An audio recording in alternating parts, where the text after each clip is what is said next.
Hello dear lovely audience, আসসালামু আলাইকুম। কি অবস্থা সবার? আশা করি সবাই ভালো আছেন। আজকের নতুন একটা এপিসোডে আপনাদের সাথে আমি আছি এসকে সর্দার। প্রথমেই এই গ্রামে ঢুকতে ঢুকতে একটা বাড়ি পাওয়া গেল। এই বাড়ির ছাদে ঢুকতে ঢুকতে এই বিড়াল মহাশয়ের সাথে প্রথম দেখা আমাদের। আহা, কতই শান্তি সুখ, তার যেন সুখের শেষ নেই। বিকেলের বাতাসে ঘরের মটকায় উঠে বসেছে, আমাদের দিকে আবার তাকাচ্ছে, কিরে আমার বাড়ি দিয়ে কারা আসলো। তো ঘুরতে ঘুরতে নানান দৃশ্য, নানান ঘর বাড়ি এই গ্রামে আমাদের সামনে দেখা পড়লো, চোখের সামনে পড়লো। আমরা খুব আনন্দিত। ভ্রমণের চোখে এই বাড়িটা এক নজরে দেখে নিলাম।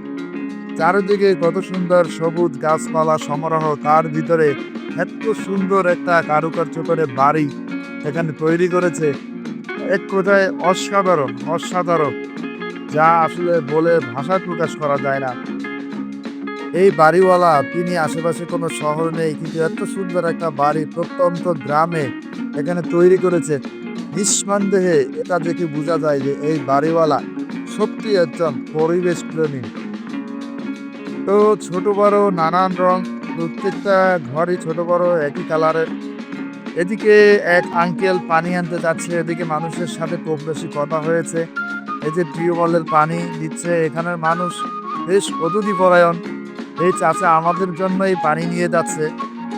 এই চাচাকে না দেখলে বোঝা যাবে না যে আসলে এখানে মানুষ কতটাই অতিথি পরায়ণ।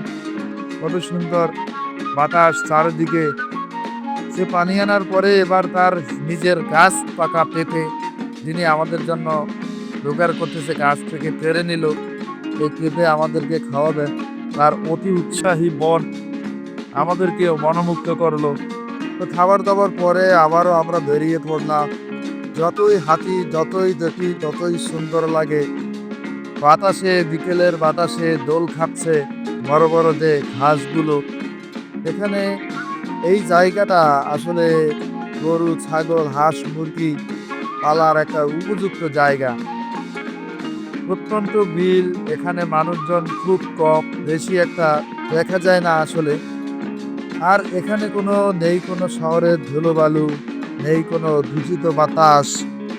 সবকিছুই পিওর। এখানে আপনি যেটা পাবেন সবই সঠিক, অরিজিনাল। এখানে কোনো ভেজাল নেই। এখানে আমার মনে হয় এখানে যে আমি আসছি আর এখান থেকে আমার যেতেই মন চাইছে না। এই মাটির ভিতরে কি কখনো পাখির বাসা দেখেছেন? এই যে দেখতে পাচ্ছেন যে মাটি গর্ত করে কিভাবে পাখি বাসা বেঁধেছে। টঙ্গে উঠে বসেছে মুরগিগুলো। এই যে একটু আগেই মুরগির কথা বলছিলাম। লাউ দেখা যাইতেছে, শস্য শ্যামলের মাঠ এখানে ভরপুর। ছোট্ট একটি ঘর, এখানে কুঁড়ে ঘর, যেটাকে আমরা কুঁড়ে ঘর বলি। টিনের কোনো ঘর নেই। তো তার পাশে একটা গরু আছে, ছাগল আছে।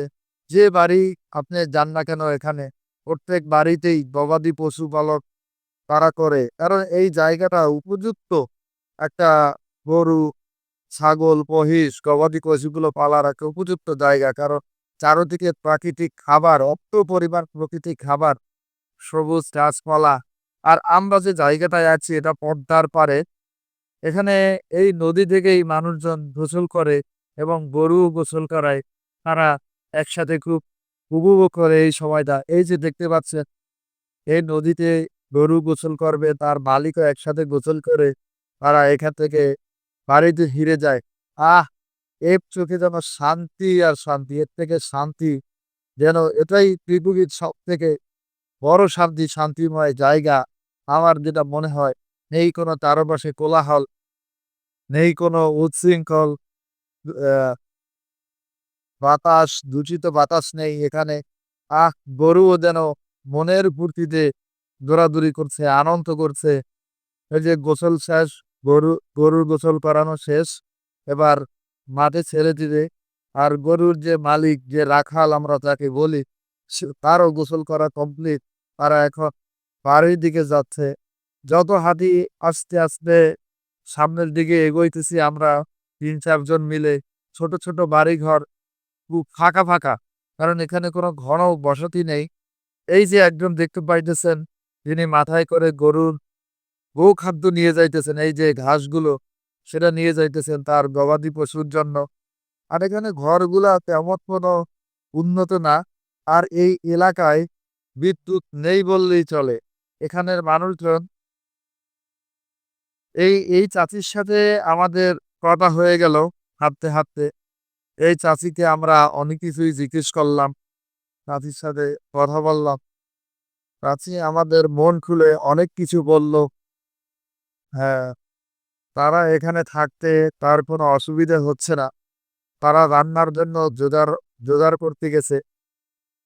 এখানে চাচি ভেন্ডি নিছে, বেগুন নিছে, তার মাটির চুলা, তার লাকড়ি, শুকনা লাকড়ি, এই যে তার এখানে গৃহিণীর পাশাপাশি পুরুষও রান্না-বাড়ার কাজ করে থাকে।